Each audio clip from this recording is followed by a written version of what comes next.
I suffered from superior cluneal nerve damage, peripheral nerve damage, which spanned on my very low back and my upper glutes all the way to like the outside of my hips. And it was extremely, extremely painful.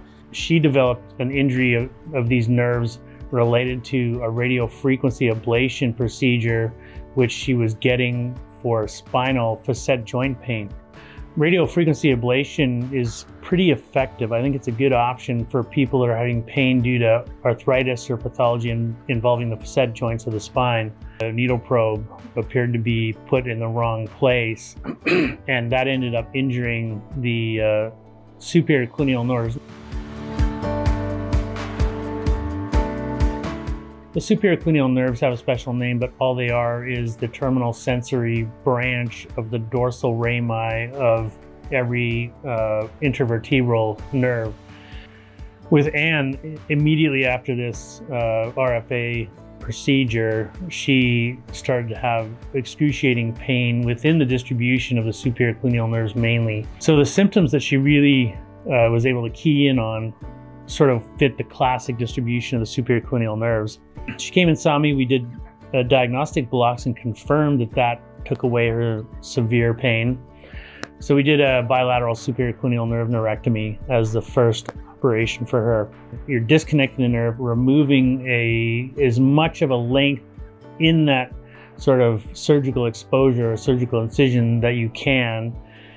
That puts a big gap between the upstream end of the nerve and the downstream end of the nerve. And then usually with the upstream end of the nerve, you're going to want to leave it either buried in muscle or wrapped in dermis or buried in fat, depending on the nerve and the location in the body that you're dealing with. But the thing is peripheral nerves are programmed to regrow. So if you leave the two ends of a cut peripheral nerve within close proximity, you may get some regrowth into the downstream end and some reinnervation.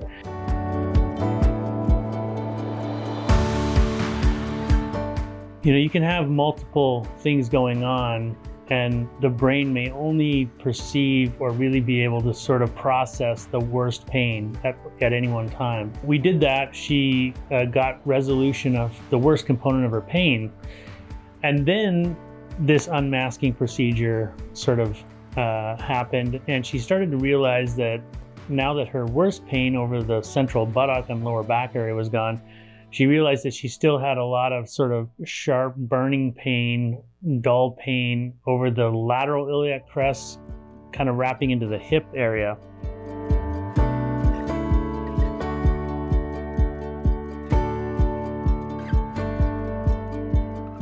If you're a one-trick pony and you know how to do superior cluneal nerve surgery, that's great. But many patients will have additional problems, and so if that's all you know how to do, then you're not going to be able to help the patient ultimately. An obvious nerve in that location that can be related to the superior cluneal nerves is the lateral branch of the iliohypogastric. So the iliohypogastric nerve is primarily derived from the L1 nerve root, but also contributions from L2. And L1 and L2 also give branches off to the superior cluneal nerves. Took her to the OR and took out both the left and right lateral branch of the iliohypogastric nerve, just a similar way that we did with the superior cluneal nerves.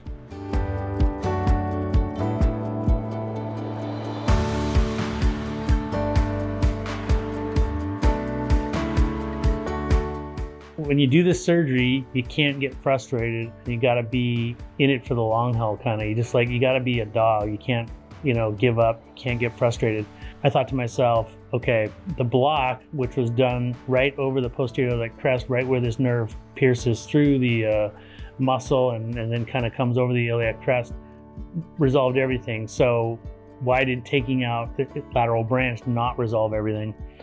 And so then the idea sort of came to me that, well, maybe there's involvement of these dorsal rami sensory nerves proximal to the ones that create the superior cluneal nerves. So the next nerves up the chain are just these same nerves, but coming off of T12, T11, T10.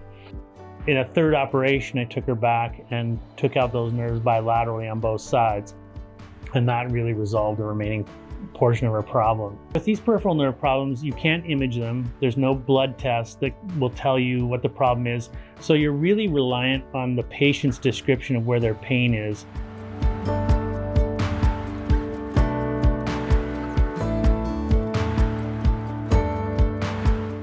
I've seen radiofrequency ablation to other nerves at other locations, so I know that it happens. And the amount of radiofrequency ablation that's done every day in this country and around the world means that there's thousands and thousands of these patients.